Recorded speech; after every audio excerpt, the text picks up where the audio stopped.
Bagong business ni Rosmar, inulan kaagad ng pangbabatikos.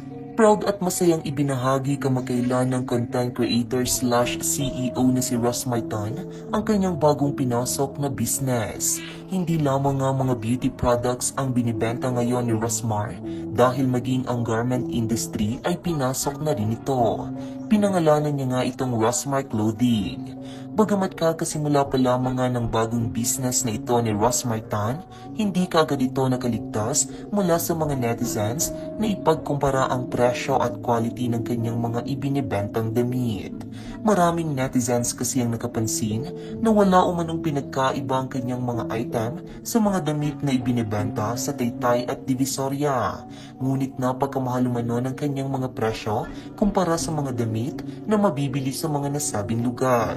Dagdag pa ng ilan ay sa presyuhan umano ni Rosmar ay pwede nang makabili ng higit sa isang item sa Divisoria at Taytay. Ilan sa mga komento, di ata dumaan sa business plan to, charot only. Quality daw pero tela pang Taytay, okay pa overruns eh.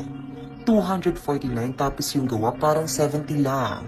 Kachipan, tig 99 lang to sa Taytay, minsan buy one take one pa. Ayan na, pinapasok na nila ang garment industry tapos hindi pasok sa standard ng binabayarang presyo. 50 to 100 lang po yan dito sa amin sa Taytay. Ang mahal naman masyado sa 249 po. Same lang din ang tela at yari ng damit. Diyos ko, mas maganda pa yung mga tig 100 to 150 sa mga tiyangge. Ilan lamang yan sa mga pamumunang natanggap ng bagong business ni Rosmar na Rosmar Clothing. Ikinadismaya naman agad ito ng CEO slash content creator dahil sa mabilis umanong pamumuna ng ilan, ngunit hindi naman alam ang dahilan kung bakit ganito ang kanyang mga presyuhan. Proud ring inamin ni Rosmar na totoong gawa sa Taytay ang kanyang mga produktong damit.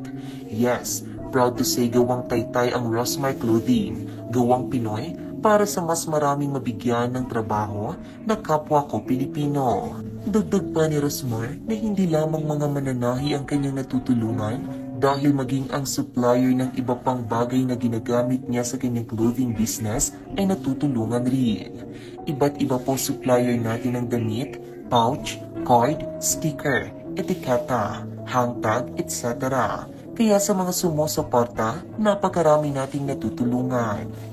Sa huli, hindi na raw ito importante sa kanya ang mga paninira at pangdadown ng publiko dahil mas nagfo-focus umano si Rosmar sa kung paano siya mas makakatulong sa mga charity works at sa mga mananahi ng kanilang clothing business. Sa totoo lang, kaya ko mag-put up ng sariling tahian kahit bukas na bukas din. Pero nung sinabi ng mga mananahi na ako daw sumagip sa tumal nila, nagbagong isip ko at pinagawa ko na lang sa kanila. Salamat daw kasi muntik na sila mawala ng trabaho.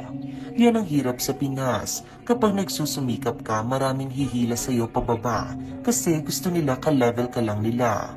Mahirap ba maging masaya para sa tagumpay ng iba? Maraming salamat sa mga sumusuporta sa Rosmar Clothing dahil ang kikitain nito ay pandagdag sa mga charity works ko. Kahit kailan ang paggawa ng mabuti ay hindi magbubunga ng masama. Sa mga sumusuporta, maraming salamat. Nakaka 30k pieces sold na tayo. Sa kabilang banda, sa likod nga ng mga paninira kay Rosmar Tan at sa bagong business nito, proud niyang ibinahagi na dinudumog online ang kanyang Rosmar Clothing.